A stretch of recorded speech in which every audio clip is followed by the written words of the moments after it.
Hey guys, it's October 22nd, 2018.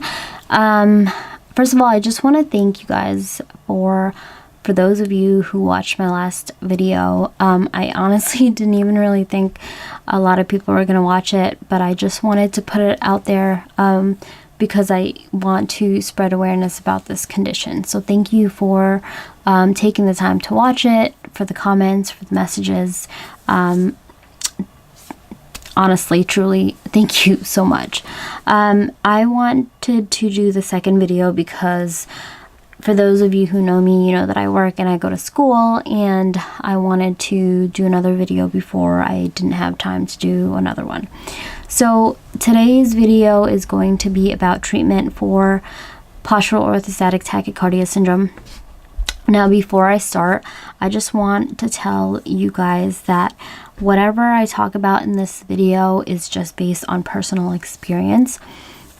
Please, please, please, please, please consult your doctors, consult your specialists regarding anything related to your health, whether it be with your treatment, whether it be any other information that you need to know about it.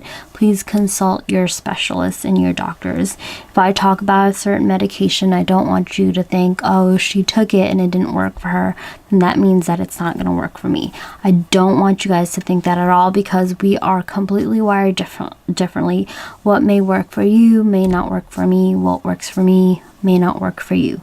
So please consult with your specialists and your doctors regarding your condition. With that being said, I'm going to go over the list of things that I had to try over the years. So treatment is basically a trial and error. Because dysautonomia affects various organ systems in your body, you experience so many different symptoms. So the first thing that my doctors recommended for me to take were salt tablets. If you see me looking down, it's because I have notes and I just don't want to be scatterbrained, so I apologize if I'm just looking down. So salt tablets are supposed to be used to help with my blood pressure because I had low blood pressure. And I was supposed to also drink some Gatorade, like a lot of Gatorade actually, to help with electrolytes and to prevent dehydration.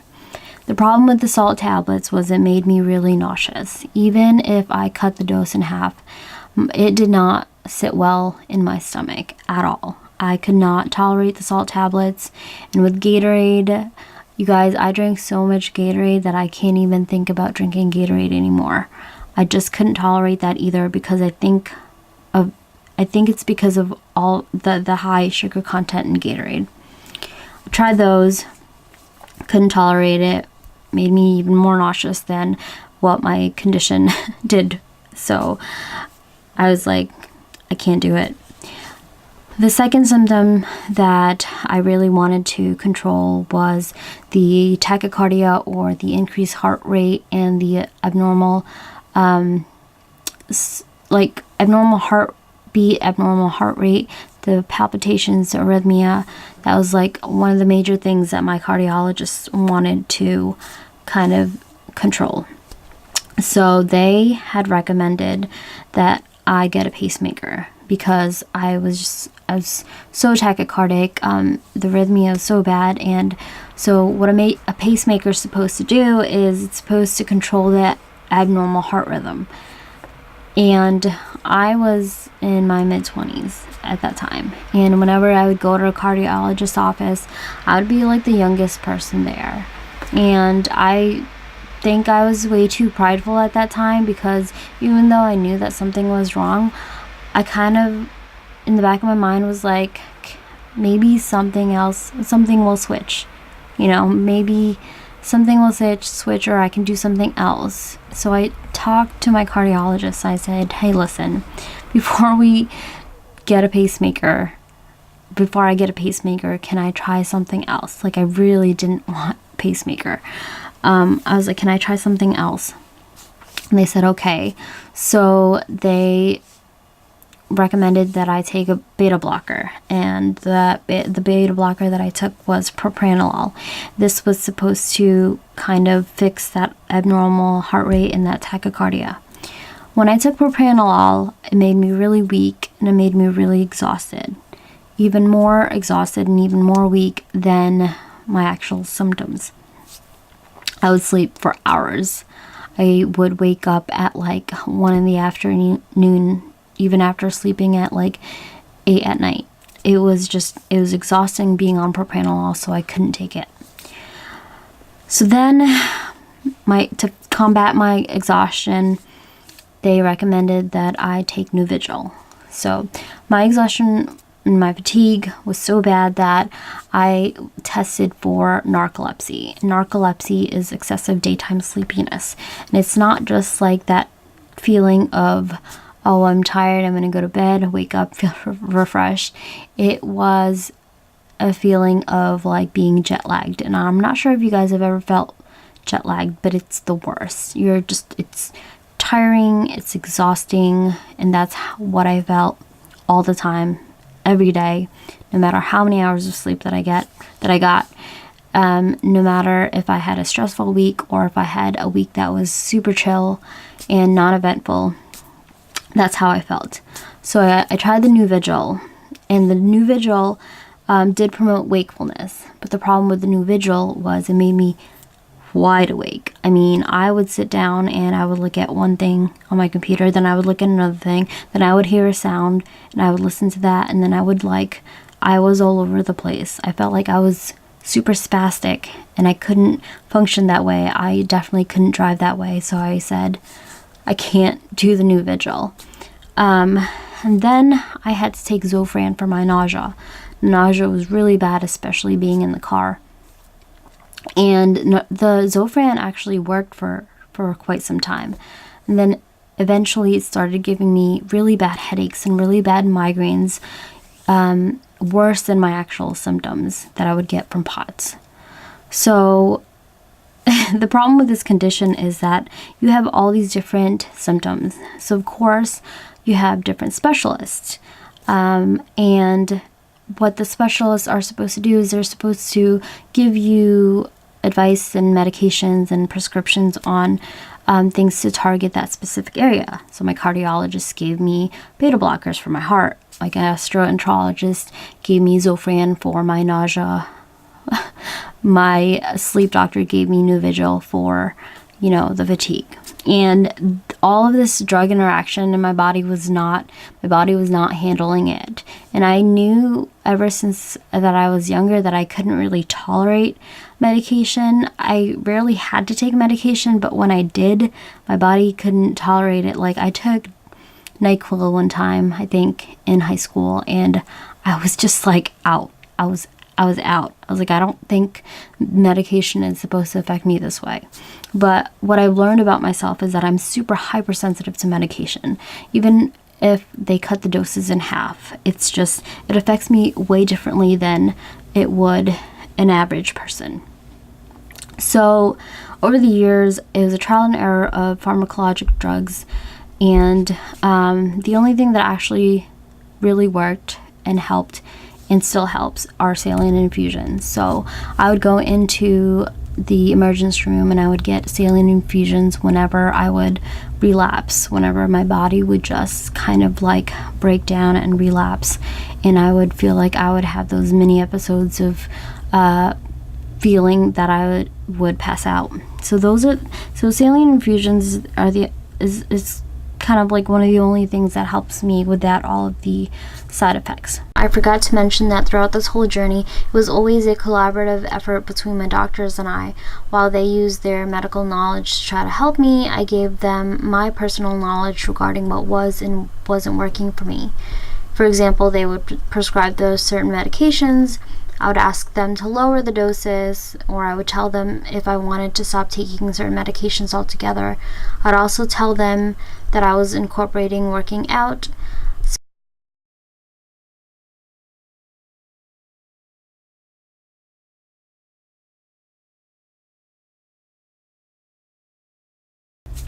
So I switched my Gatorade for coconut water to get my electrolytes, because coconut water is life and it doesn't have all of the sugar content, I believe, that is in Gatorade. And then I started promoting or incorporating working out into my regimen. Now, this is something that I still can't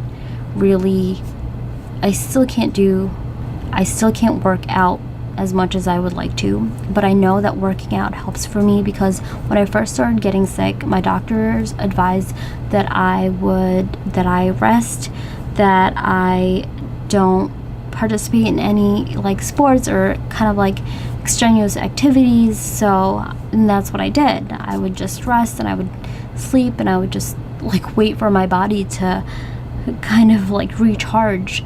And what I noticed was my body was just felt like it was deconditioning every time I would sleep for hours.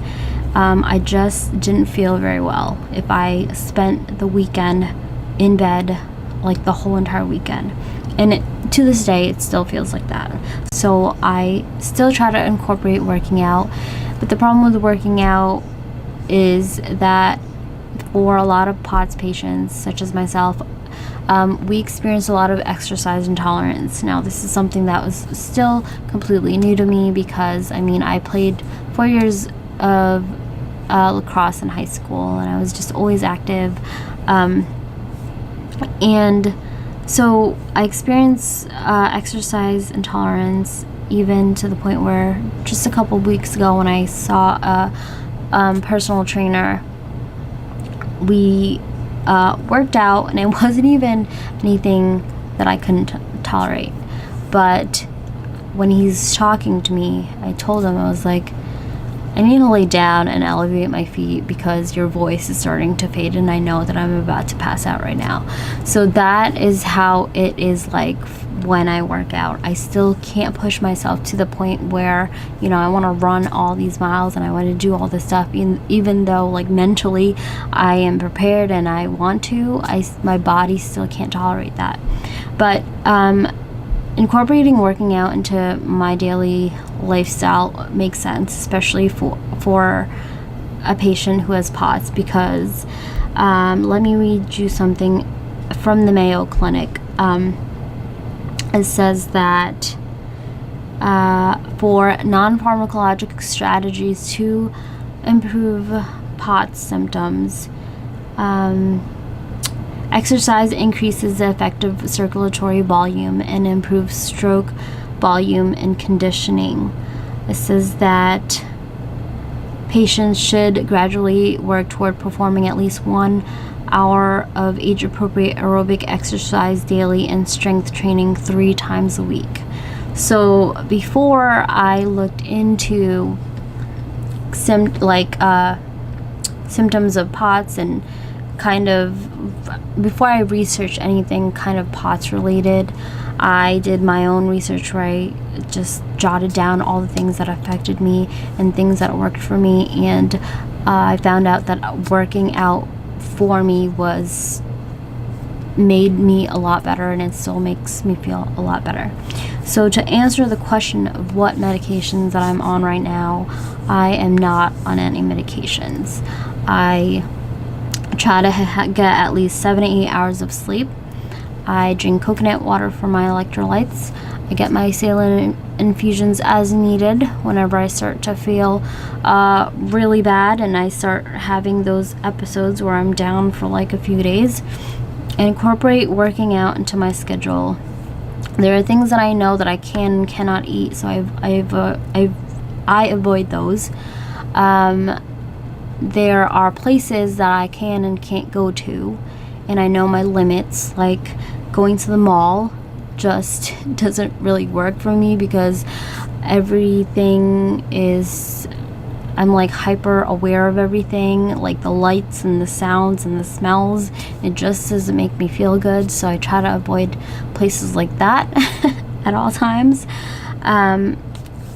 Certain smells I can't tolerate, especially perfume and cologne, and which is a bummer, because I used to wear perfume every day and now I can't. But what it came down to was me writing a health log of the things that affected me, the things that made my symptoms worse, things that made my symptoms better, avoiding those things that made my symptoms worse, and incorporating more of those things that made my symptoms better.